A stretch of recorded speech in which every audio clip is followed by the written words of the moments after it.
It's that jazzy music, which means it's time for a KSR Happy Hour presented by Country Boy Brewing. I'm your host, Tyler Thompson. I'm back. I was on vacation last week, but thanks to the guys for holding down the fort. Today, we've got Jacob Polacheck in his awesome glasses and wonderful haircut. Hello, Jacob. Thank you for joining us. Hi. We've got Adam Luckett, who is ready to spend another hour talking about Mark Stoops' buyout. Adam, thank you for joining us. Can't get enough. And of course, we got, go ahead. Yeah, just reading contracts and going over stipulations and amendments. It's a fun time of year.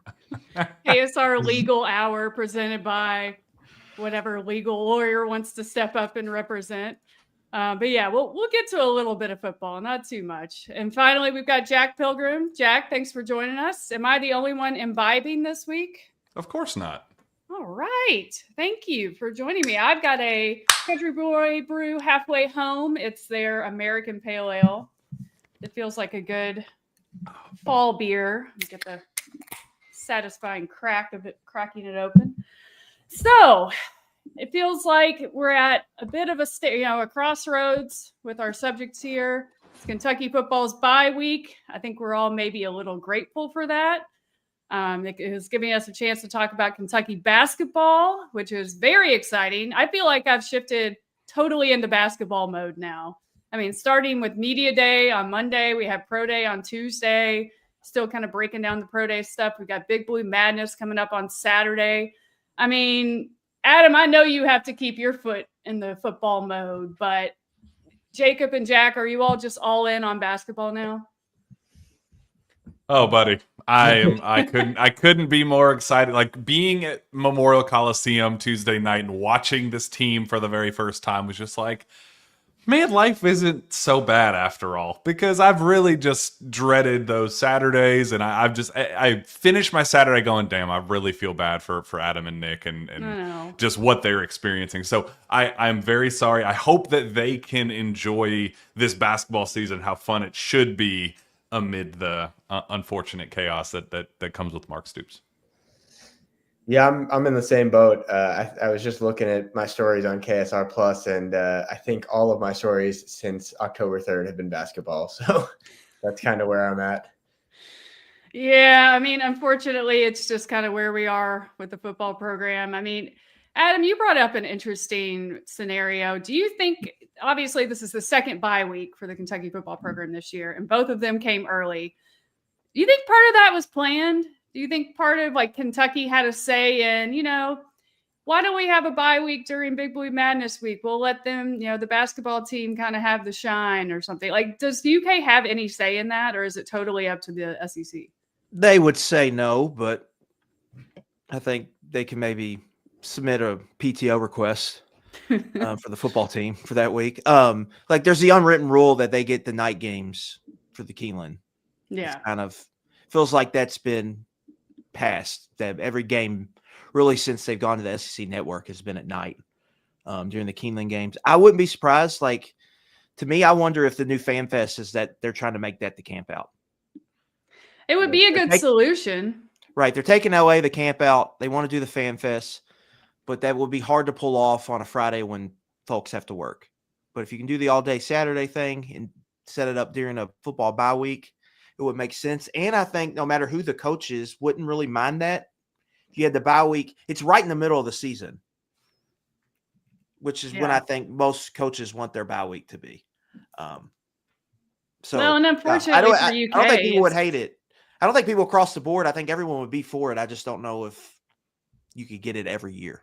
And when the games start aligning and the 9 games schedule is going to get a little weirder, how they kind of logistically put that together. So I don't know if it's possible, but I think for Kentucky's standpoint, I think how it worked out this year would be how they would want it, I think, to work out most times.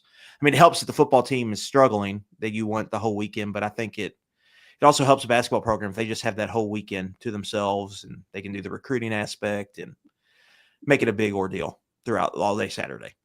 Well, and maybe if that first bye week hadn't been so early on, this could have been the first bye week. ideally, and then that second one could be later on. But that's not the case. And like you said, it seems like, I like Finna's comment here. Is that Jacob Polacheck or Elton John? Yes. Elton sings a couple songs. I love it. You can go to KSR to hear the songs. Well, we will require a super chat for that. Yeah, so break out your wallets. But I mean, it is kind of, I like the idea of using the whole fan fest as a replacement for camp out. I mean, I think obviously there's going to be a group of fans who are going to miss camp out, but it was getting harder and harder to do that, given there's not a lot of land around the Joe Kraft Center and Memorial Coliseum anymore. I mean, I know we all loved camp out, but the feasibility of it, I think Fan Fest is a nice alternative, I guess. So and the Mitch is not Mr. Fan over there. Well, unless they've got money. I always have a theory. Like, whenever Mitch leaves, you're right. Whenever Mitch leaves, there's going to be like some easy wins for the new AD. One is like the Kroger Field in game, doing more, and then another one could just be bringing back some version of the camp out. Yeah, I would like that idea, but until then, it's going to be premium experiences. Which, I mean, on UK side, you can see the point. They've got to make money in the revenue sharing era, but at least the Fan Fest is free. It's open to everybody. It takes place, what is it, 12:30 to 4 on 12 Saturday? to 4:30, I believe. 12 to 4:30 on Saturday in the exhibition halls outside Rupp. So even if you don't have a ticket to Madness, you can go. It's free. It's open to everybody. Sadly, there will be no petting zoo. I know there are members of this panel who are just very upset about that. Jacob's just going to get up and walk out. I'm still deciding on if I'm going to go. That's some heartbreaking news. Zach Gagan and I are really discussing things because that was a real blow dealt to us. Would you rather have the petting zoo, or would you rather have like Mark Pope on the stage and the players on the stage, Kenny Brooks on the stage? I think for you, it would be petting zoo. I really don't see why we need to make that decision. I think you can have the best of both worlds here. If like Adam said, easy wins for the next AD, bring back the petting zoo. How would you rank the animals at the petting zoo? You got to subscribe to KSR Plus to find that ranking. We got that behind the paywall. Jack made fun of me for the rapid reaction. How many times I mentioned subscribe to KSR Plus. I'm trying to break all kinds of records today. It was like four mentions of KSR Plus and subscribing, and it's like, come join. What's the deal for YouTube? Time. Yeah, what's the deal for YouTube watchers for KSR Plus? You should know this off the top of your head. Promo code what? Oh, promo code. Exactly. UK1? Yes. UK1 still? UK1. They had to change it? $1 sign up. Oh, yeah. And you guys should have already signed up by now. I'm loving this. But yeah, so no petting zoo maybe, but there will be a bunch of stuff. We're going to have some people there, Jack, Zach, Jacob, they'll all be there checking it out. Really curious to see what it's like. You know, when NIL started, it felt like every opportunity they could get for players to charge for autographs, they were going to seize on. But it sounds like this is just going to be free. Like, are you going to be able to just walk up, get a schedule poster, and get the entire team to sign it? Like, Jack, is that your understanding of it? Yeah, and they clarified that, you know, they're going to have a limit on how many people can actually go in, so it's not going to be 10,000 people in one little tiny convention center hall. So I think they will try to keep the traffic moving and have some type of logistics with it. But yes, if things go as planned and there is an audience for it, people continue to show up and there's a constant stream, I think that's the plan. Let's get as many people in there as we can and let's sign autographs, take pictures, and tell stories. They're like doing watch parties of old, like, retro UK games and like booths of a whole bunch of different cool stuff as well. So it's not booths, just but booths. But although the last time they did have booze on top of the booth, so cake booth in there. Yeah, we're going to win a cake. Yeah, cakewalk and all that, but it's just awesome. Like it really does cater to the average fan. You know, it's an awesome thing that Big Blue Madness sells out in 29 minutes, but it also leaves a lot of fans that are wanting an opportunity to see their team in action, meet them for the first time, not be able to get it because they were, gobbled up so quickly. This gives them a chance to meet and greet before the season starts. Yeah, and we've got some people asking in the comments, is Madness on TV? Not exactly. It's on SEC Network Plus, which means it's on the computer, or if you have like a streaming device you can hook up to your computer, like Roku, Apple TV, anything like that. You'll be able to watch it. If you have a cable provider, cable subscription, and you get SEC Network, you should get SEC Network Plus. Just get ready for more of this. That's the con for doing it on Saturday, is there's no TV inventory. It's college football Saturday, so every time slot on standard channels are all booked. So you have to do it on streaming on the internet. Yeah, and whenever they announced it was Saturday, it was like almost a foregone conclusion that it was going to have to be streaming only, because you can't go up against college football on a Saturday, even if you're Kentucky basketball. But yeah, there's not any slots. I mean, they've got games, booked out. Yeah. And has there ever been a Madness on a Saturday? Like, I was thinking back, I can't remember if there has. Like, as long as I've been doing this job and watching it, I don't think there has been. It's gonna be weird. I mean, I can't even go. So I can't cover it because Tyler Childers is playing in Nashville this weekend. He's doing Friday night. He's doing Saturday night at Geodis Park, which is the soccer stadium. When I planned this and when I bought the tickets months and months and months ago, I was like, I'll get Saturday night because it's Big Blue Madness weekend. So Big Blue Madness is Friday. Of course, the news comes out it's Saturday. And so I tried to switch my tickets. I can't. It's sold out. So I'm going to have to leave it to the basketball boys, Jacob, Jack, and Zach, to cover it all. Phoenix. I'm going to be watching on my phone probably on the way to the concert. I mean, it kind of sucks, but it is what it is. So what am I going to miss? So Matt Jones teased a Big Blue Madness surprise on today's show, his radio show.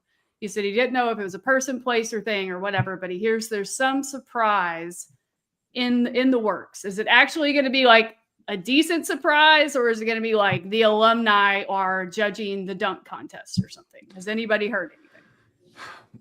Not officially, but I feel like the layup here is John Wall coming back, getting the bridge between the eras, having him drop down from the ceiling, do the John Wall dance. It feels like he is, opened his arms up more and more and more to the Mark Pope era. And connecting himself to this, the new generation. So it wouldn't shock me if that was kind of, he wanted to bridge that gap and be here for Mark Pope's second Big Blue Madness and kind of get that reunion moment. But outside of that, I do feel like every single year, it's Lil Wayne. I hear Lil Wayne's on his private jet. He's on his way. What is he going to perform? Oh man, is it Drake again? Is Drake here for the 78th time? Oh, I don't know. So I feel like we almost set ourselves up for failure by talking ourselves into a big, massive surprise. So I think this year I'm just going to show up and I'm just going to enjoy it. I'm just going to, set my expectation low. And if I'm blown away with a big old surprise, then it's going to be a great Saturday night. Callaway Mills in the comments says it's Drake's free concert. Yeah, you remember when Drake promised a free concert to the students at UK? How many years ago was that? Probably. I was 10? One of those students, and I've not gotten a yeah. A it feels like between 2010 and 2012 is when that happened. One of those years. Still waiting. It could be Saturday. You never know. Although, would UK want to associate with Drake now? I mean, after the whole Kendrick and Drake beef, clearly Drake lost that. Do we really want to keep associating with Drake? I don't know. Time heals all wounds, but let's make that time a little bit further. How much money does he have, and does he want to contribute to the NIL fund? That actually, $38 million will be a really convenient time. He can come. Oh, he can play a concert whenever he wants. Yeah. So speaking of, we're going to do Big Blue Madness predictions. My first question to you all, will Mark Stoops make an appearance? Because it was 1 year ago. Steven, can we play the clip from Big Blue Madness last year? Maybe not. Well, you all remember it. There was the fancy floor. It turned into a football field. Mark Stoops walked out, kind of made some like passive aggressive jabs at John Calipari about, oh, this is what it's all about. So this is what this event is, so hyped up for. Oh, there we go. There we go. Yeah, you remember that? That was pretty cool at the time. UK had just beaten Ole Miss. Had to get the Kroger Field logo on there. Yep. And I had to forget what he was saying. Oh, here we go. So this is madness. I've been missing this for 12 years. I just wanted to come and welcome Coach Kenny Brooks. My, how things change. Feels like a lot longer than a year ago. It really does. So the next day, Kentucky lost to Vanderbilt, right? That was literally got like Pavia'd. the next. Yeah. So that's depressing. I have a feeling Mark Stoops will not make an appearance. Adam, you're the expert here. What do you think Mark Stoops is going to do on Saturday night? I don't think he will be anywhere near Rupp Arena, would be my guess. He's not going to make a headline and walk out there? No headline. He has gotten away from the headline verbiage, so give him credit on that. We've moved on that. But no, I do not think he's going to be near Rupp Arena. They are doing what they did all offseason, the strategy of stay low, under the radar, don't make any noise is kind of their path right now. Well, yeah, your words, not mine. So, yeah, I don't think anyone in the football program will be – I think this is basketball only. Be a lot of basketball, Kenny Brooks, Mark Pope, talking about their next steps in year 2. Yeah. Big Dog could be there. Oh, my God. Supporting his nephew, Jasper. Maybe. That would be crazy. That is the one who would be there. That's the surprise guest that Matt heard about. Hilarious. He would get soundly booed, right? If Vince Merrill walked out there. I'd almost appreciate like just the audacity of that dude. Like I think it'd be awesome. Vince, it would be like an episode of Monday Night Raw. Vince, if you are listening, Louisville jumpsuit, and I know you are because you listen and watch and read everything, show up, buddy. Come on, like I'll buy you your cranberry vodka, Grey Goose double shot. I got you. I know your order. I'll have it waiting for you front row at Big Blue Madness. I mean, Kentucky had a coach last year that went from Kentucky to Louisville and showed up in madness. Why can't we have another one? That is true. That would be the surprise of all the surprises. Not surprisingly, comment section is over football. Clyde the Glide Hare, what a name, says, I'm done with Stoops in Kentucky football. Finna Go Ham, one of our favorites, says Stoops is going to come out this year and try to pronounce hummus, which is, I wish Nick Roush was on to fully appreciate that. Yeah. I wonder if people, obviously I think people realize, but I think you have to say it out loud. This team has 7 games left. I know. They still have to play 7 games. 5 of them are at home. I think. No, 4 of them are at home. The other 2 are the games a lot of fans go to, right? In Louisville and Vanderbilt. So, like, there's still some, like, football people are going to have to watch. There's still more than half the season to go. I think it, like, like you mentioned, like, madness is going to be weird. Like, body clock is going to feel off that it's on Saturday. Also, body clock that, like, these were the conversations we were having, I feel like, in mid-November last year, and now we're having them in early October. So this is going to be a slog for everyone. I don't know if the bye week being here right now is good or bad, because maybe everyone could use a bye week in November before, like, a big basketball, like before the Louisville game. Everyone could use a bye week then.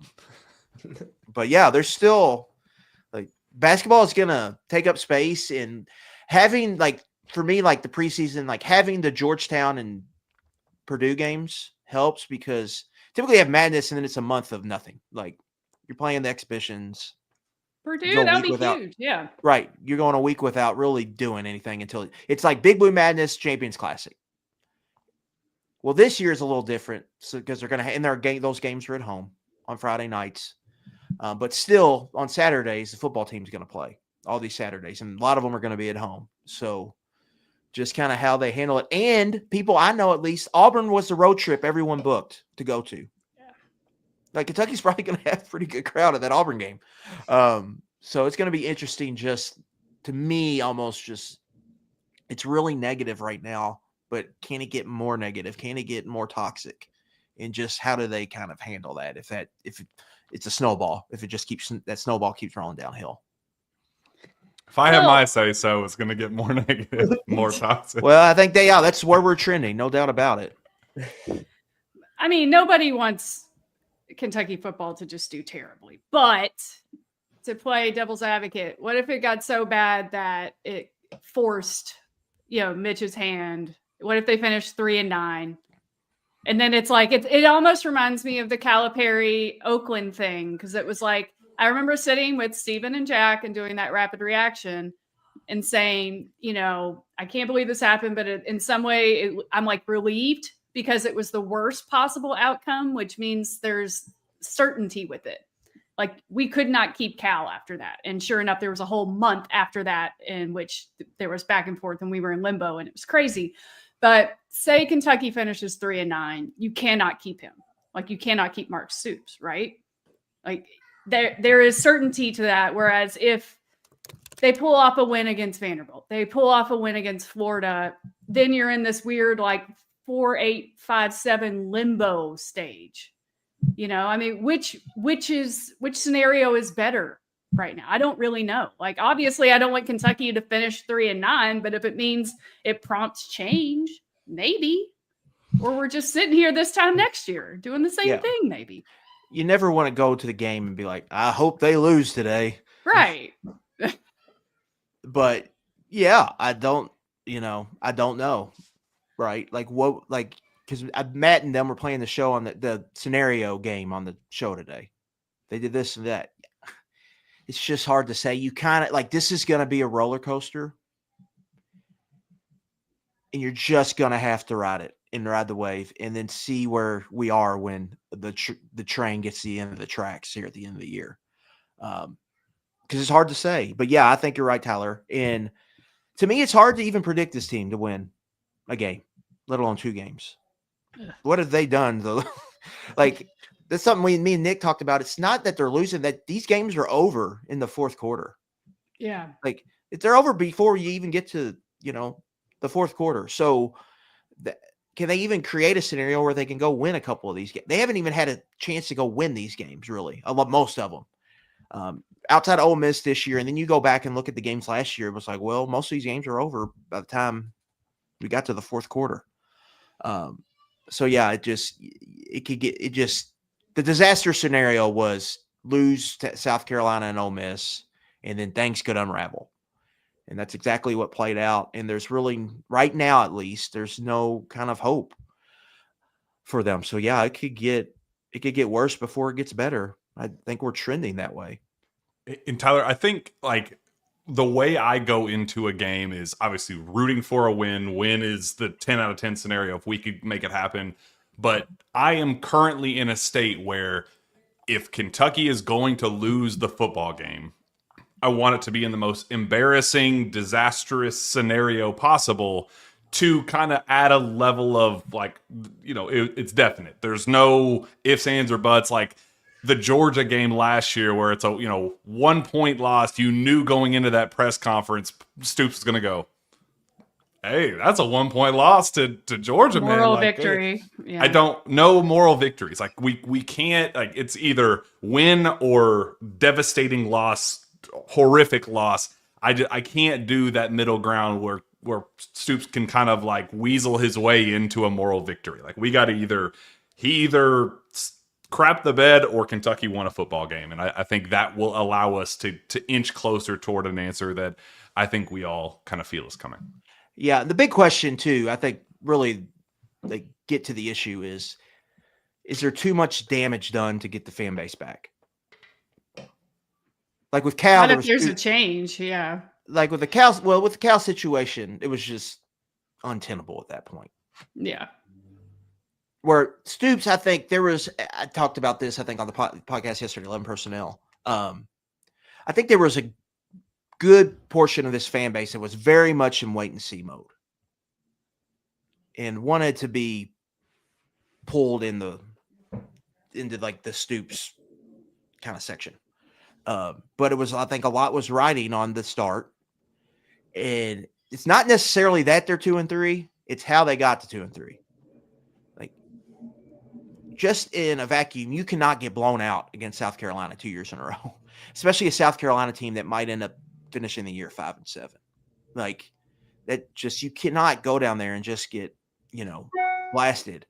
And you cannot go to get another portal quarterback and just be like, well, it didn't work in 2 weeks. Like, that was the whole 50 new portal players again. That was the whole point of the thing. And it was like, you had to press the abort button, and it's just, I think people were just done after that. And then you cannot go this stretch they've gone without winning a home game. You just got to win at home.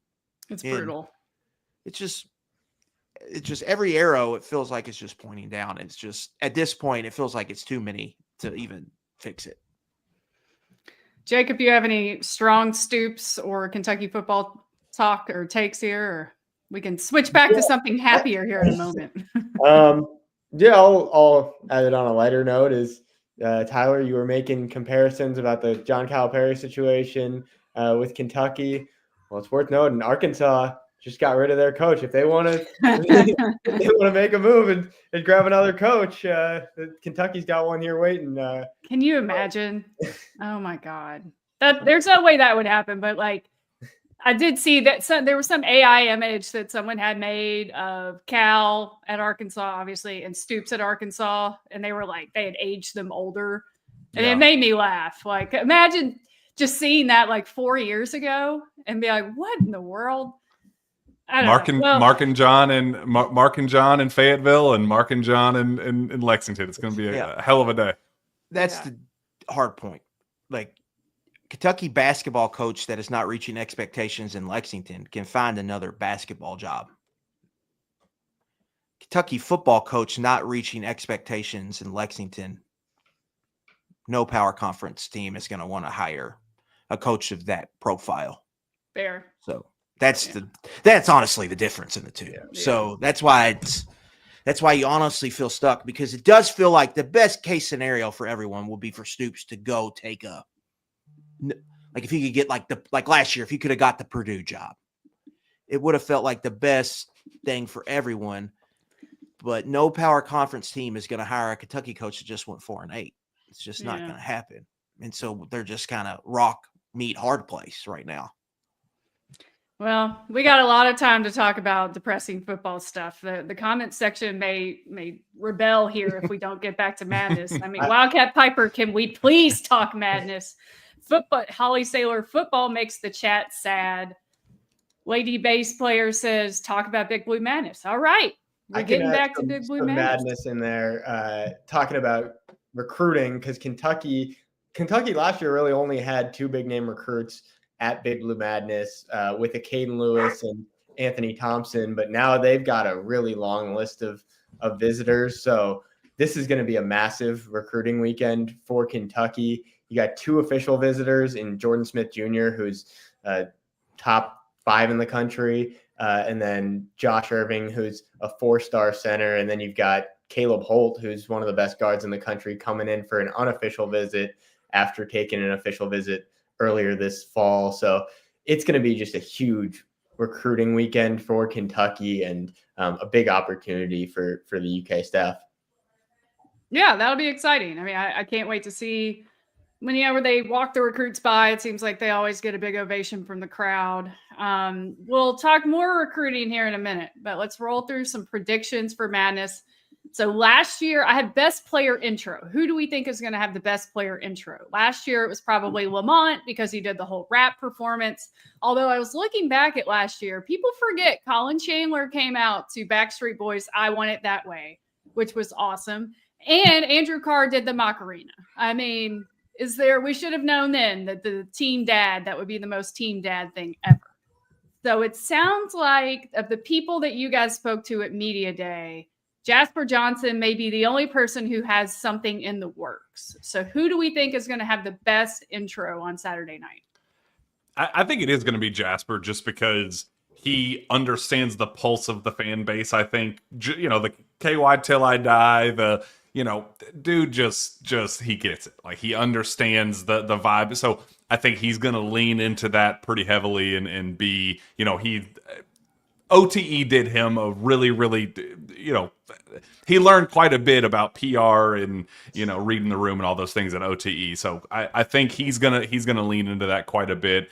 I don't know. I feel like there's who's going to be the goofy guy? Who's going to be the Macarena Andrew Carr? Like, is it Walker Horn in his last ride? Like, do we get somebody kind of out of left field? I'm just worried that we're going to get a lot of shy kids. We need somebody who's going to get out of his shell a little bit.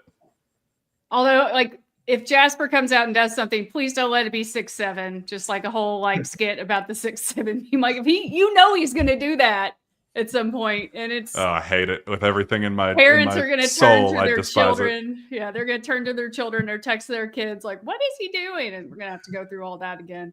I'm trying to think. Jaden Quainton seems pretty shy in terms of he's a giant guy, he's a huge guy, but it doesn't seem like he's the type of person to come out and, do the John Wall dance. Modi Abate's kind of, he's a New York guy. Maybe he would do something fun. Yelovich, what do they do in Croatia? Is there like a weird Croatia dance or something? Ripping Sigs. It's going to be Big Z 2.0. He's going to just come out there and just be ripping.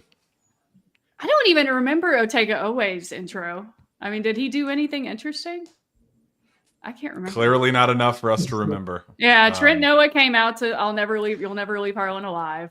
Playing the hits with Jasper. I think Trent's got that in the bag too.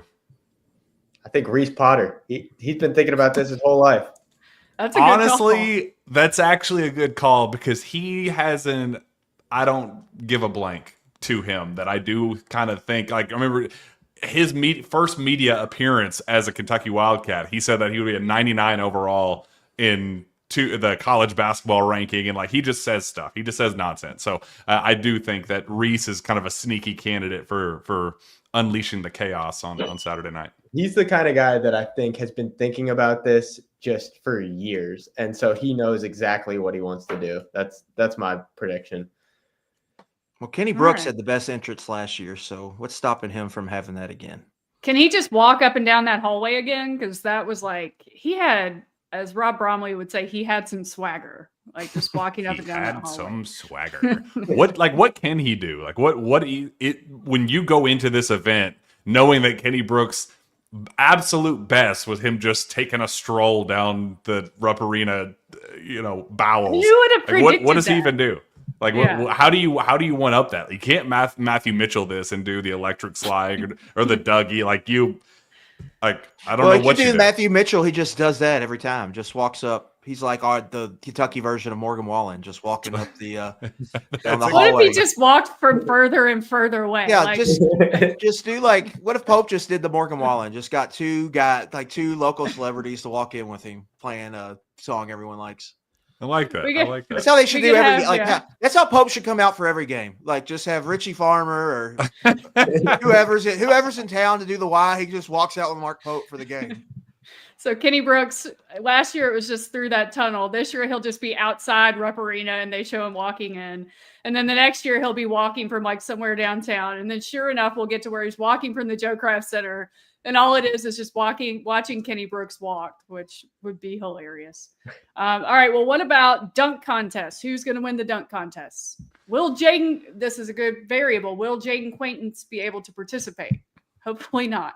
God, no. But hey, he's just the fact that we got to see him throw down some dunks and heard some things about him kind of ripping the rim off at Joe Kraft Center when the cameras are not rolling, that he's itching. He's definitely getting, so he will not participate, but there will be a day that he participates in a dunk contest and he'll be making a lot of money doing that, more than he's making right now at Kentucky.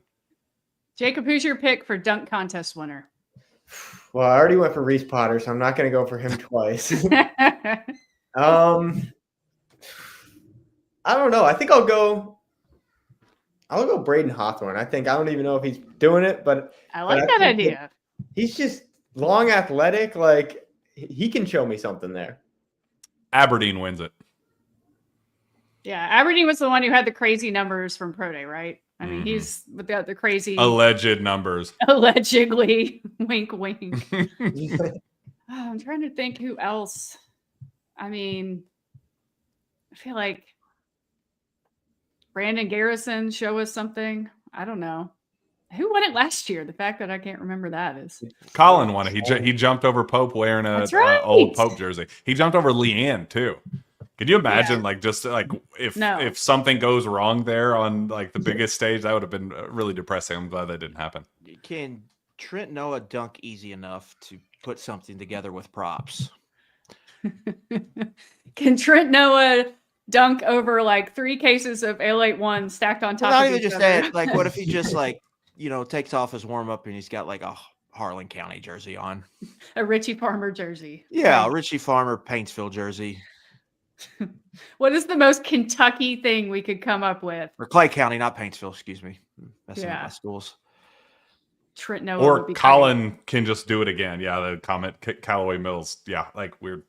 I do feel like Colin is the runaway favorite because in the other alleged Pro Day testing numbers, Colin is up there, man. Like I think out in humans not named Jaden Quaintance, Denzel Aberdeen and Colin Chandler are by far the best athletes on this team according to the actual numbers that scouts got from Pro Day. So yeah, I think Colin is probably the layup if we're going with one, but I think a sneaky one would be Denzel. All right, what about 3-point contest? Who do we think are going to Trent. be the participants? Oh, I think it's going to come down to Trent or Cam, right? Trent or Cam Williams. I think Trent is the best shooter on the team, and I think he's gonna put on a show. I think Cam's gonna participate. Jasper's got to participate. That's right up his alley. I think those are the main 3, and then it'll be like Brandon Garrison or some other nonsense, another guy that just doesn't belong in there. Just put Braden Hawthorne out there and let us have like Tayshaun Prince flashbacks.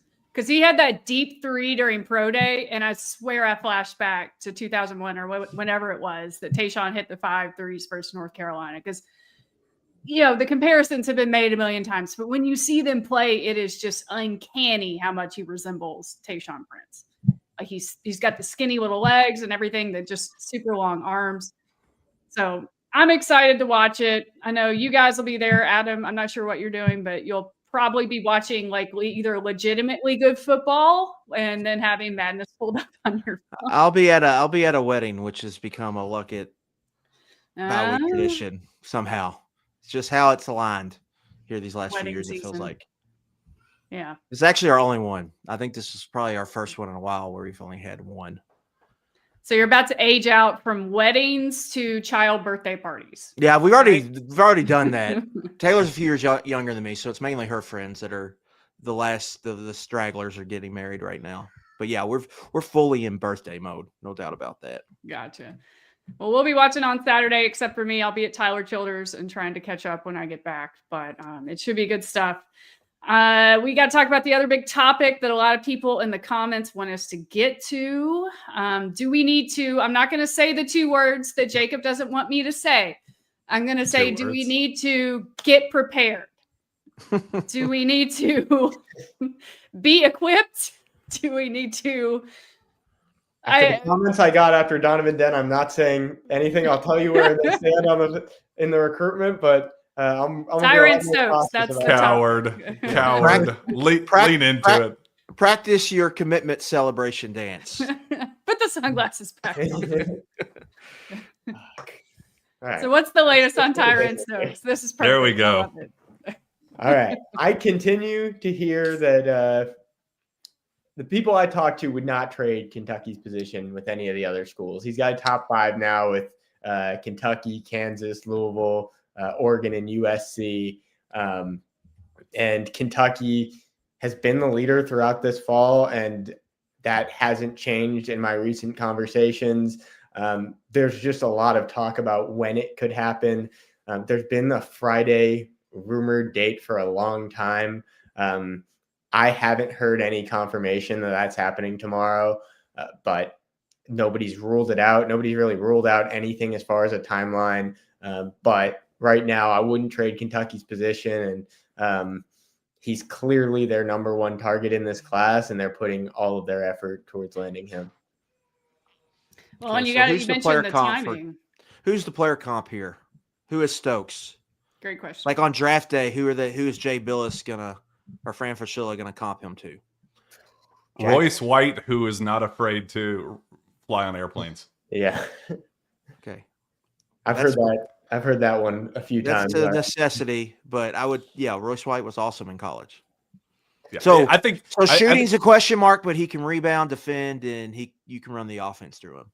in his growing confidence as a shooter to the point where he's capable and like you can trust him to, in a Mark Pope offense where the shots are going to be there for him, to be acceptable. And he's so his floor is so high in so many other areas because he is just this bull in a china shop, 6'7", 235 pounds, just gets downhill, finishes around the rim. Super, super underrated as a playmaker and as a passer. And just he's got that point forward again, like that Royce White, like just get him the ball and get out of the way and he'll figure something out. He's very underrated though as a basketball mind. I think that's kind of the thing that separates him from other guys that are just kind of, mismatch guy who just thrive on playing bully ball forever. What separates him is because he really is just top tier passer and facilitator. So I think he's a very, very special talent. Going back to the timeline and commitment thing, he's also very petty. He's also very kind of like do things his own way. And it wouldn't shock me if like he had planned on a Friday commitment, knows that it's leaked, and then goes, and I'm just going to screw with people and decide to commit on Monday. He's that type of person. Stuff. I know he's that for type a fact of person. He's reading all this stuff. I will say, like, I talked to a scout recently who said that he would be, it's a cliche to say he'd be perfect in Mark Pope's offense, but he would be utilized in a way that a lot of schools couldn't utilize him. Just kind of almost like how Pope used Amari Williams last year, where you get, obviously he's not Amari Williams size, but you get a bigger forward that can run the point and just distribute and really control the offense. That's kind of what you want out of a guy like Stokes. And sources, scouts I talked to think that Pope would be able to use Stokes in a really unique way. Yeah, skill set. I think he's the dream for Pope and kind of his offense. Well, and timing wise, we got to mention his 18th birthday is Sunday. So that's maybe why this weekend has been kind of rumored to be potentially when he announces. So, but we'll see. We are going to stay prepared. We're not going to say the other two words, but we'll be ready. I can't not say it anymore. Like, it's really hard not to say it. When Kiss you of try death, Tyler. I blame Tyler if it doesn't happen. Can we bring Rick Pitino out and like reverse jinx this? Yeah, because we talked about how Stoops coming out of Madness was a jinx for the football program. And got to remember, Rick Pitino came to the football game the next day. So it was like a little bit of a double jinx. It kind of had me thinking the craziest basketball recruitments that we've covered. Where would this rank? It's not near the top yet, but I always think of Zion Williamson. Like, for me, that was the craziest. You could go really, really old school and go Patrick Patterson and Jay Lucas, because that was like the origin of KSR. But what are some other crazy basketball recruitments that you guys remember? Jaylen Brown going to like 2 a.m. Yeah. on Oaks night. That was crazy. Kevin Knox was out of nowhere on Derby Day. That one sucked. It Nerlens was great. Noel with the Great hair. result. That was awesome. Mm-hmm. Yeah. Yeah. Did we see Jaylen Brown's comments this week? He did a live stream or whatever. I thought that was hilarious. He said that his people wanted him to. I think it was his mom said, "Hey, you need to call every single coach that put their time and resources and love into you during the recruiting process. You need to pay them back with with respect." Goes through all of the coaches and everybody's like, "Hey, I'm really wishing you nothing but the best. Super supportive of you. Go crush it at Cal." He calls John Calipari. He goes, "Oh, click," hangs up on him. Imagine. Well, he called there in Little House on the Prairie, so like he didn't have time. Cal didn't know how to pause it. Waltons are on, dude. Yeah. Love that story. Man. Yeah. Who was the recruit that announced with his shoes? With his shoes. Stanley, like he had a pair of custom shoes, like custom Stanley to the Stanley Johnson Johnson. to Arizona. Stanley Johnson. I remember that. Andrew Wiggins. That was a crazy one. Terrence Jones, obviously, that's like Yeah. OG. Yeah, Terrence Jones chaos. switched, like Happy Cat says in the comments. Terrence Jones switched to UK. The after Twins that. announcing they're coming back. That was Yeah. good. No, that's not recruiting, but that was big. But It was the still big one huge. was Zion because it just felt, honestly, that felt over. Like the Cal era, we didn't know it at the time, but we knew it was like that he didn't get him was a big deal, and it was not a good sign. Yeah, that was. I remember I was thinking back. We were talking about on KS Board. It was before a game. It was before Kentucky had a big game. It was right before they played, I think, Florida. And I remember being out watching that, and everyone like was just depressed. And then the game started, and no one was like really into the game because I think there's footage of Cal, like I think Yes. Joel Justice going And he up learned to it, yeah. Cal on the bench, being like, "Hey, Zion just committed to Duke," and him just like, I don't know if it was a WTF or what, but like Cal had a like, yeah, because Duke came out of nowhere Oh. to land Yeah. him. Yeah, I I'd say remember when the- Zion. Go ahead. I'd say one of the most consequential being Cade Cunningham, just kind of Yeah. how much was riding on him to Kentucky and what it meant as Devin Askew being the go-to like point guard threat, like, and how much that season and the narrative behind that could have been changed had it been Cade Cunningham running the show alongside Brandon Boston and Terrence Clark and all those other guys. So I think that one, when you hear and say with pretty firm confidence that Cade told people at Kentucky that he was committing, went to the Washington official visit right afterward, told people he was committing to Kentucky, and then the blood, I always got to go with my blood or something like that when he made his decision with the Drake music over playing over top of it. That was just brutal. That was brutal. But we saw Tyrese Maxey hit, go nuclear against Michigan State a couple hours later. So it made us all feel a lot better on a really crappy night overall.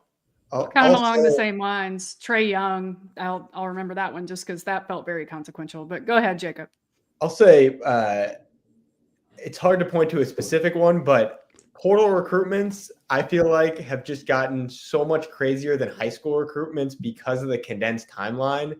So you'll call a coach that's supposed to host a kid for a visit in a day, and he'll be like, I have no idea if he's coming. He's on whoever's campus, and he could walk away and commit. Like in high school, it's like, yeah, these guys set their visits all in advance, months in advance, and go and take them. In the portal, it's like everything's condensed into 1 week, and you have 4 visits in 4 days, and it's just nuts. So I feel like all of the craziest recruitments that I've seen lately have been in the portal just because of how fast moving everything is. Yeah. Well, hopefully this one goes well. We'll see. I have a feeling it's going to get crazier before it gets not crazy. So we'll see. It would be great to have an announcement this weekend, but we'll find out. And Tyron, if you ever want to come on to KSR Happy Hour, you're welcome to come on. Or Here Comes the Boom. You can come on right now, Tyron. Any KSR podcast. You want to go on the baseball podcast? You want to go on the football podcast? Any of them. You're welcome on. Yeah, come on, Pigskin Absolutely. Preview and give us some winners. That would be great. And then at the very end, announce your decision. So like we said, it's the football bye weekend. I don't know about you all, but it finally feels amazing outside. It feels like fall for the first time ever this year. It feels like, fall, y'all. And we started this debate on the board this morning. I think fall is undeniably the best season, but Jacob disagrees. And so we have to air this out. I got to hear why Jacob doesn't think fall is the best season. I didn't say I didn't think fall was the best season. What did you I say? said I don't think fall exists. I don't think fall's the season. I mean, come on. It's like there's a nip in the air outside. The it's leaves either I are gotta changing. wear sunscreen or I gotta wear a sweatshirt. All right. There's nothing in between. Fall doesn't exist. Maybe I'm fully convinced that it's either I'm cold outside or I'm hot outside. And so that's my personal view on this. So we are currently, I think we're in winter right now. I haven't looked outside lately. All right, well, we have to I think create it's the 70 perfect degrees fall right now, day. so I wouldn't call that winter. I think there's maybe some places in the country where you go summer to winter, but I don't Yeah. think Kentucky's one of the places where you get all 4 seasons. We got to create the perfect fall day for Jacob. What are we doing? We're having our sweaters on because it's sweater weather. Are we taking him to Keeneland? Are we starting at the pumpkin football patch? The Kentucky football game. No, not that. Anything but that. Just go to the parking lot and drink some Country Boy brews. That's good enough. Like, are you going apple picking, burgoo? Like, what are the most cliche fall things that we can include to prove to Jacob that fall is a season? Pumpkin patch. Keeneland's the easy answer. Keeneland, when it's actually cool enough to wear fall clothes. Bowl of chili. Yeah. Hoodie weather. Bonfire. Someone has someone has a little party, hay rides. Carve a pumpkin. NFL, like you watch football for the weekend, that is a fall weekend to me. That'd be like if you're going to wrap up a Kentucky fall weekend, that's it to me. I'm probably a little biased being from San Diego where we don't really have winter. So fair. That's probably my bias. You've lived in Kentucky for a few years now. So sure enough. I still live on Pacific time. I haven't changed my clocks yet. So yeah. We got some great suggestions here from the comments. Ned Zeppelin agrees, big bowl of burgoo. Let's see. Happy Cat says Keeneland track for breakfast on a nice fall day, then off to Buffalo Trace to score a bottle of Blanton's. Finna says the Apple Festival in Paintsville. I feel like there's also an Apple Festival in Casey County in Liberty. I mean, there's probably an Apple Festival in every county in Kentucky. Finna also says a corn maze. Have you all ever done a corn maze? Like, are they actually like a fun? fall, like at a fall festival? I didn't enjoy it. Maybe it's like a thing kids enjoy, but I was like, "Well, this is stupid. Get me out of here." Yeah, like I don't really bar? understand. Yeah, I don't get the appeal. Like, are you supposed to get joy out of getting out of there? Like anything where you go in and you're like, well, the minute I get out, it's going to feel like an accomplishment. I feel like it's not a fun thing to do. I was told as a kid that you just put your arm on the right side of the hay or the corn or whatever it is, and you just keep it on the right side, and you will always find your way out. That's really how the story was. So I always go in, like, see it as a challenge, like, all right, guess I just gotta keep making rights and see if I can find my way out. And I always seem to. So I don't like see the mystery of it anymore, like I may have as a kid. I just see it as like, hey, just put your hand on the right side. Okay, so you're so good at the corn maze that it's not enough of a challenge. Simpleton stuff. What is worse, a corn maze or a haunted house? I love a good haunted house. I'm going to a haunted house with my friend Stephen Peak tomorrow, so I'm excited.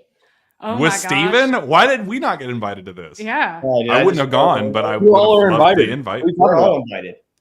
Including the comments section. Yeah, every KSR says, yeah. We'll film a new Happy Hour.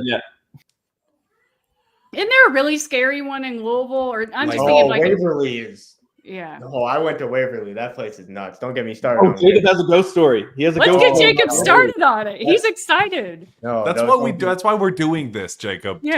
Tell the ghost story. I was with Jordan Mathis. I Shout can't out, tell Jordan. you the full thing because I'm gonna get too scared. But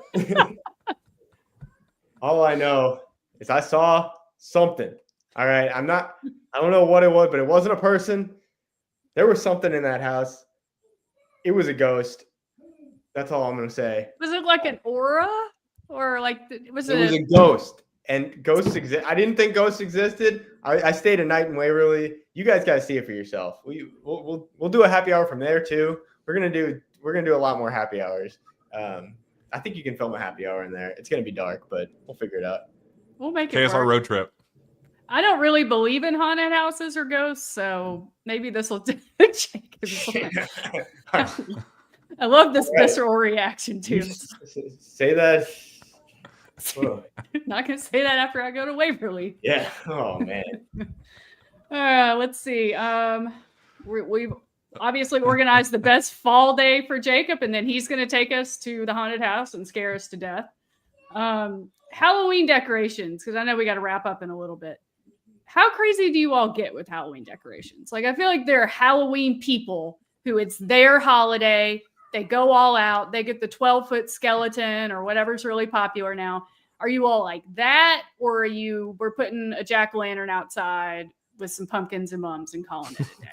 Well, if it's up to me, we wouldn't have anything out there, but we've got a spider with a web like hanging, and we've got like little blow-up pumpkins in the You're yard. part of the inflatable train. All right. Yeah, my father-in-law is not a fan, but Taylor wants them, and I don't really care either way or the other. So that's but we were one of the first ones to have them in our little cul-de-sac, but there's some other people, specifically like down the corner, that just like their whole yard's filled with like the Demogorgon from Stranger Things. I've actually got a video. 7 or 8 foot guy, and they've got all kinds of stuff in their front yard. So why doesn't your father-in-law like the inflatables? He thinks they're tacky. It's just not good enough. Yeah, I think it's just silly. They just do something else. But I have an inflatable. I have a UK football jack-o'-lantern. I have 3 little lanterns across like the sidewalk to get to my porch, and then I have some. I have a little small tree in the front yard that I have like little ghosts and like a witch kind of hanging and swinging in the breeze over there, and then a wreath, like a fall wreath. I consider my Halloween decorations to be tasteful, and then I consider my Christmas decorations to be obnoxious. I'm a pretty obnoxious Christmas decorator. Fair. All right, Jacob, any Halloween decorations at your house, or Waverly scared you too much? You just don't want to ask, because this is my first year living in a house. Ever since I moved to Kentucky, I was in an apartment. People wouldn't even see. I'm now in a house. I now actually have to get candy and pass it out. What are your guys' advice on decorating? I'd start with some tasteful, like get a pumpkin or 2. You don't have to carve it because then they're just going to like collapse on themselves in like a week. Get a mum, that's maybe. Easiest. Yeah, I'll just get a pumpkin. Yeah. Just put pumpkin it out mum, and the pumpkins and mums can stay after Halloween. They can go through Thanksgiving or up until Thanksgiving. So that's the easy way. Or you could go Adam Luckett's way and get the inflatables. You can go all out. But I feel like the entryway is the pumpkin and mum. All right, I'm going right after this. What kind of candy are you buying? Oh, that's a good question. I'm gonna get some assorted, get all different kinds of stuff. I don't know. Don't go You cheap. should get apples. You should get apples. You should get celery? Yeah.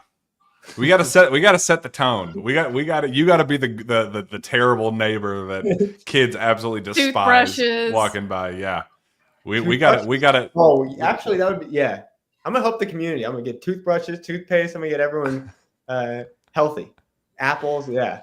I like these. It's gonna be awesome. Then you're gonna find out what toilet paper looks like. I'm actually not gonna be home, so I'm just gonna have a bowl of eggs for people. I hopefully they don't do anything wrong with those. I think they'll appreciate that. In my neighborhood, one of the parents lives on our little circle here. He has it for the kids, and then he has for the adults, and they'll have beers and like little bottles of like so airplane adults, bottles. Yeah, so the adults get the trick or treat too. That's pretty sweet. Trick or treating I live in a neighborhood where it's super, super popular. So we only kind of do it every other year because it adds up. Like we spend a lot of money on candy if we decide to do it. And then the kids it's like 3 or 4 hour commitment. And now, same here. Yeah. And we've got Remy, my puppy, who I love, but he kind of goes crazy whenever anyone's at the door. So we're trying to figure out what to do this year. It's like, do we just turn off the lights and pretend we're not here? Or do we go to a friend's house and kind of let the dog freak out? Like, I don't know. We've got some time to think about that. But Jack, do we need to say goodbye to you? I know you had a commitment at 5. Yeah. Okay. That'd be nice. Yeah. Okay. Well, we can sub Steven in for KS board questions. So if you want to. So bye, long, Jack. Folks. He's going to go to Waverly and see the ghost. Don't get scared. Jacob's already. I know. That's all you want. Have fun. Yeah. All right. Well, let's run through some KS board Q&A. Steven, feel free to hop on if you want and join us. The first one I had was from South End Josh. Opinions on airport airplane etiquette. It feels like you can tell a lot about people from how they behave in airports and on airplanes, like the level of consideration they have for fellow travelers. People who FaceTime at the gate with no headphones on and the volume all the way up, along with people who stand up as soon as the plane gets to the gate, landing to deboard, or the bane of my existence. That's probably, that's my number one pet peeve. Yeah. When the plane lands, and even before your turn. the plane parks, Yeah, you're not going to get anywhere any faster than anybody else. everyone has to wait. It's part of the deal. Like if you fly, you have to wait. So I had one guy, like he said, "Oh, hey, can you move? I ordered an Uber," and I was like, "So why did you order the Uber right now? You're Yeah. not even there in was a specific order. we weren't even to the Get off gate yet." And I plane. was like, "No, like what do you mean you ordered an Uber?" Like, yeah. but yeah, so yeah, That's a big one. I think he kind of nailed it with the people who don't have headphones on and are just listening to their phone on full volume. It's like I sat next to somebody in an airport bar one time. They were by themselves and they were just had TikTok and they had their phone volume all the way up and were just going through TikToks the entire time. Like I can understand listening to something somewhat quietly on your phone if you don't have your headphones, but that's crazy behavior. yeah. I don't know. Jacob, do you have any others? My number one is do not recline into my lap. Do Oh, not. so you are anti-reclining. You can recline a little bit, but the whole thing, like to go all the way back. Yeah, Well, why do they yeah. even make it like that? Why? It's I've never been on a plane where I've even thought about doing that because like they come always around with in drinks. my I'm putting my drink on there, and it's just gonna spill on me. I feel like there's got to be a time exception. If you're on an overnight flight, are you okay with people reclining? Yeah, overnight. That's fine. Or is it just 3 hours plus? If it's a 3-hour flight, are you okay with it? 5-hour flight. Time of day matters. Yeah. That matters. I don't care. Just don't be moving a ton and don't like not all the way back. That's where it's when it's all the way back. That's when if it's a little bit, I don't Do you mind. say something to them, Jacob? Do you say because I don't like it, but I'm probably not gonna. I'm probably just Passive aggressively kick the seat. It depends on the situation, but I'll say something if it's really like, come on, I'll say something. Yeah. All right. Any other pet peeves with air travel? Steven, do you have any? Just too many to get to. So We would be here all day. yeah. TSA process. I've had better luck lately, but there was a time where I was getting searched just about every time I went through. When I came back from our honeymoon in Mexico, I thought I was going to get deported. You do have that look about you, Adam. So I was like, they're like, what are you doing here? Where'd you come from? I'm like, I'm literally just trying. I'm hungover and I'm trying to go home. Please stop talking to me. And they prevented 0 terrorist attacks from the searches. Like it's all theater. It's just to make us feel safer. It doesn't. I mean, I felt like I was a step away from like getting strip search. Like I was like, what is going on here? Why are you still talking to me? Let me go back in this Please line. leave me alone. Yeah. Oh, all right. So next question I had was from For Love of the Game. If you could fight one SEC basketball coach, who would it be and what charitable organization would you donate the proceeds to? We can extend this to football too, because I know exactly who Adam would say with that. Huh. Yeah. I'm trying to think. I think Stephen Pearl has a punchable face, but he's probably the youngest SEC coach, so I don't know if I would try my luck there. Todd Golden. Yeah, I could see that. I don't feel like any of the SEC basketball coaches, maybe outside of Oates, are really hateable. Oates is pretty hateable. I'm starting to not. I can convince myself to not like Todd Golden. There's enough there. Yeah, Rick Barnes is too old to hit. Yeah, I can't do Nobody's going to hit Rick Barnes. He would feel really bad. Would you want to hit Calipari? That's a loaded question. I feel like they created this question so one of us would say Calipari, because then it'll be like the KSR Calipari thing again. Yeah, it's an interesting collection of coaches they have right now in the league. Yeah, let me see. I'm going to look up some more. Football, are there any easy answers besides? I mean, we got Sean Miller. I mean, he's at Texas. Yeah, Sean Miller. Like, I honestly forgot Sean Miller was a coach. And then I was reading some SEC preview, and I was like, oh, yeah, Sean Miller's in the SEC now. I don't want to hit Dan Hurley, but I feel like if I was near Dan Hurley, there'd be like there's the possibility where he. Most something- people most people listening to this don't know who the coach is at Texas A&M, Vandy, South Carolina. Those three for sure. I'll go Porter Moser. That's my pick. Porter Moser does look like, oh my God, this guy. He looks like the Sons of Anarchy dude. Ron came out- Perlman. Yes, he does. He looks like him. I feel like you got to avoid Dan Hurley because he's got like crazy person energy, and he'll just. And I actually don't want to hit anyone. I don't want anyone to think that. I don't want to get any like credentials taken away. Hit Pat Kelsey for this for Mark Pope. Well, it would be in the name of charity. Yeah. What charitable organization would you donate the proceeds to? Kentucky's NIL fund. Yeah, I knew we were going there. Stoops' buyout fund. Speaking of, we have a question about that. Let's all assume Stoops is gone after this season, regardless of how it happens, and Brad White is not named the next head coach. Beyond Will Stein and John Sumrall, who would you want roaming the sidelines next season at Commonwealth? Adam, I'll let you start with this. Well, I think you have to, if they do a search and Summerall's not the coach, I think you really have to make a concerted look at like offensive coaches with quarterback backgrounds, because that has been such a struggle. And that's something I think the fan base is going to have little patience for with the new coach. Like, you have to have an offense. You got to be able to develop quarterbacks. So I think you'd be looking in that kind of realm. I think, obviously, Brian Hartline, Ohio State's offensive coordinator, even though he doesn't have a quarterback background, he's got this great receiver background. He UK connection, Mike and Hartline. There's a UK connection. I think, obviously, he would be there. But I think you'd be really looking at candidates with kind of offensive, specifically, I think, quarterback background at that point.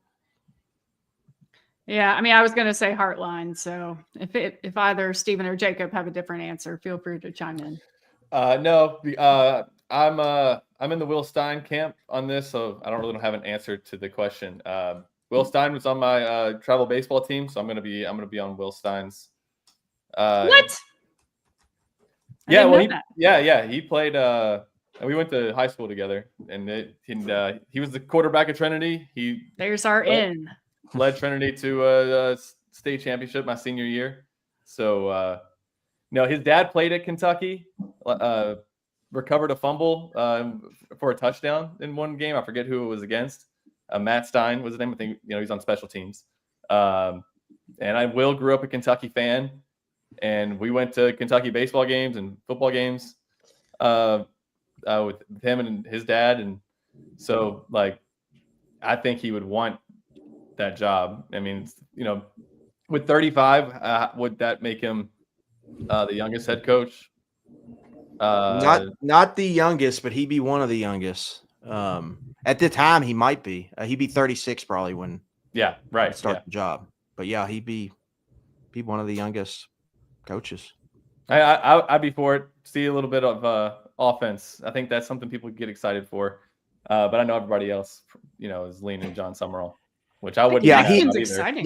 Yeah, I think if Summerall's off the table, he checks, I think, the boxes in the waters Kentucky's going to be swimming in. Because I think, like, when Barnhart sits down to do the search, I think the big priority is going to be we've got to find a way to play good offense, and we have to get better at quarterback more consistently. Because typically, when you have any sport, when you hire a coach, typically they try to hire the opposite, right? Like in a lot of ways, Pope was the opposite of Cal. True. Stein would be the opposite of Mark in that he's quarterback coach, play quarterback, offensive coordinator, calls plays. And if you hire someone like that, you don't necessarily have to hire an offensive coordinator. You can save a little money there because he's double dipping. Gonna need that. All right, Jacob, tell us why John Gruden needs to be Kentucky. Here's my pick. This is my Dan Hurley. He's not going to say yes, but give him a call anyway. Why not? You got nothing to lose. Liam Cohen. Give him a call. Third time's a Give him charm. an offer. Give him a try. He's Why probably would you gonna want fail, to? Yeah. but give him a try. Well, his pattern fits. He's been 1 year, 1 year, 1 year, 1 year. So He's probably watching this right now, so you're making a good case. We'll keep rolling here. We got two more. Finnegan Ham asks, "What's the most dangerous animal or reptile you've encountered up close?" I don't probably think an I have. alligator on a golf course. Oh, that's good. But a That's small good. one. It wasn't like a big one, but yeah, that would be the one for me. Maybe a snake. I don't have a good answer to this. I mean, it can't be something in a zoo because that's kind of like cheating, right? My uncle captured a black widow that was like this big, and he had it he just kept it in this briefcase. I don't, What? but not a briefcase, but like this, it was like in a little case, and it was huge. Well, and they were actually like contacted the Louisville Zoo. He was like showing it to me. He's like feeding it crickets. It's Bullitt County. I mean, that's a very, I think that checks out. But That's reason enough. yeah. And yeah, so they were like, it was because it was pregnant. So then there was a lot of black widows. Oh. So yeah, I mean, Oh. I was close to it in that I was looking at it like this close. I can't do yeah. that. Nuh-uh. Like, and the fact that it's pregnant, I love animals, but do we need more black widows in the world? No.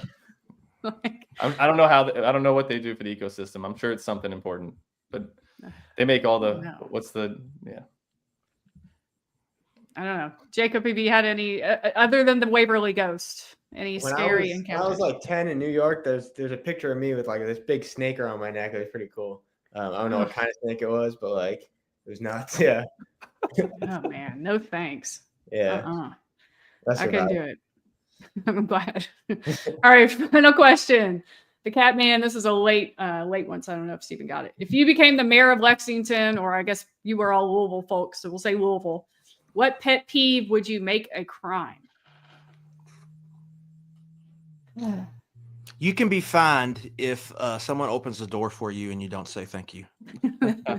That's a good one. I was going to say, if you drive in the left lane and you go under the speed limit, that's a fine, and you don't get over. I agree with the whole, you do something nice for somebody and they don't wave or acknowledge it. Man. There's probably something in the grocery store behavior. I don't know. That's a good, I guess that has to be tailored to Lexington. Like, there's something with Nicholasville Road. I'm trying to think of the most annoying things about Lexington. Nicholasville Road traffic is it. But I don't know what you can do. Trying to claim the 2013 national title should be a crime.